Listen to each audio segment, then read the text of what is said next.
Jambo, ça veut dire bonjour en Swahili. C'est Ulysse derrière le micro pour un nouvel épisode en voix off. Ah, qu'est-ce que j'aime ça. Je viens d'arriver en Tanzanie et... S'il y a bien un mot ici qui prend son sens, c'est le chill. Tout le monde te dit Hakuna Matata, c'est tranquille, personne n'est pressé et ça fait du bien. Mais qu'est-ce que c'est que ce putsch? On a dit que c'était une voix off aujourd'hui, non mais oh. Ah, on fait moins le malin là quand on est muet, hein? Schizophrénie, bonjour. Bref, je voulais vous partager non seulement quelques images de ce pays incroyable, mais aussi l'histoire de ce challenge. Ce que vous voyez là, c'est Stone Town. Cette ville est chargée d'histoire. En naviguant dans ces ruelles étroites, vous entrez dans l'âme de Zanzibar. D'ailleurs, cette ville est inscrite au patrimoine mondial de l'UNESCO depuis 2000.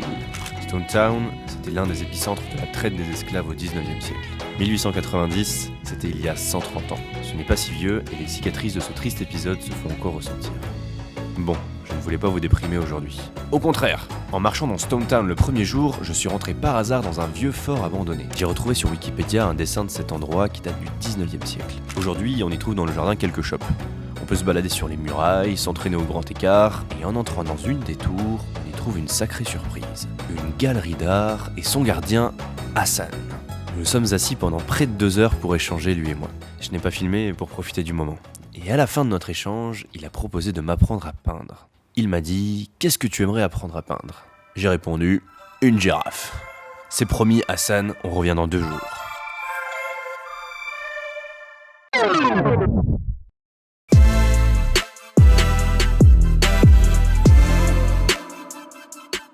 Le lendemain, nous avons pris un bateau pour aller sur l'île de Canggu, accompagné de l'un des plus beaux sourires de Zanzibar, Billy the Guide. Une fois le pied à terre, nous sommes allés rendre visite aux locaux, à savoir les tortues géantes qui peuplent l'île. Une chose est sûre, elles sont voraces. Et elles aiment les massages, en même temps. Qui n'aime pas ça? L'une d'entre elles aurait soi-disant 193 ans. C'est vieux. Voilà à quoi ressemblait Paris il y a 193 ans. C'est tellement vieux que cela en fait l'un des animaux terrestres les plus âgés de notre planète. On trouve aussi sur cette île une ancienne prison qui servait à envoyer en quarantaine les gens malades. C'était une autre époque. Bref, revenons au sujet du jour. Allez, c'est l'heure d'aller peindre. On arrive dans le fort. Mais dès que j'ai le dos tourné, il en profite pour amener sa fraise, c'est pas possible, hein. Alors, première étape, bien choisir son canevas. Deuxième étape, bien choisir sa girafe. Troisième étape, bien tailler son crayon. Quatrième étape, tenter des effets d'amateur. Allez, il est l'heure de sketcher. On commence par les contours. On dessine les détails comme les yeux, puis les innombrables taches. Je fais pas semblant, hein, j'étais vraiment concentré. On se fabrique ensuite un jaune girafe en rajoutant du blanc, et zébardi! Et hop, un petit coup sur les oreilles, le joue, le front, et paf! Ça fait une girafe morte-vivante. Ou morte-vivante, je sais pas trop. Bref, il va nous falloir du marron pour les taches. Avant ça, petit nettoyage de pinceau. On mélange du vert, du orange et un peu de noir, et hop là! Changement de pinceau, and here we go. C'est archi galère de faire les tâches. On va faire le bourrin et essayer de rendre le tout un peu plus joli plus tard.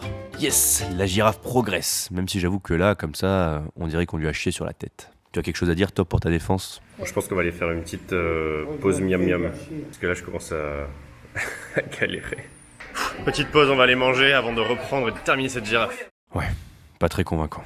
Allez, back to business. J'ai demandé à Hassan s'il avait un conseil à donner à tous ceux qui voudraient masteriser la peinture de girafe. Et il m'a répondu « Peindre et encore peindre ». À chaque fois que tu recommenceras une girafe, tu gagneras en expérience sur les proportions, le mélange des couleurs, le comportement du pinceau sur la toile. Peu importe ton talent, si tu pratiques, tu deviendras bon. Il a conclu par cette phrase magnifique « Practice makes permanent ». Et il faut dire que sa girafe, elle a plus de gueule que la mienne. Alors il me faut l'améliorer. Rajoutons quelques dégradés pour faire des ombres, toujours sous l'œil attentif de mon professeur. Un petit peu par là, et tadam! Franchement, je suis fier de ma première girafe. Par contre, j'ai signé comme quand j'avais 6 ans et 2020 s'est transformé en zozo. Faut aussi que j'entraîne mes petits effets de vidéaste et olé! Olé!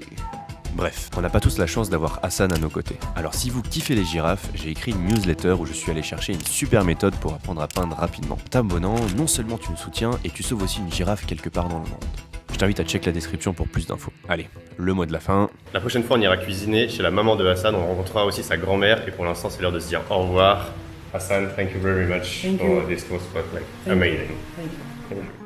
Et sur ce, je vous dis à très vite pour un nouveau challenge.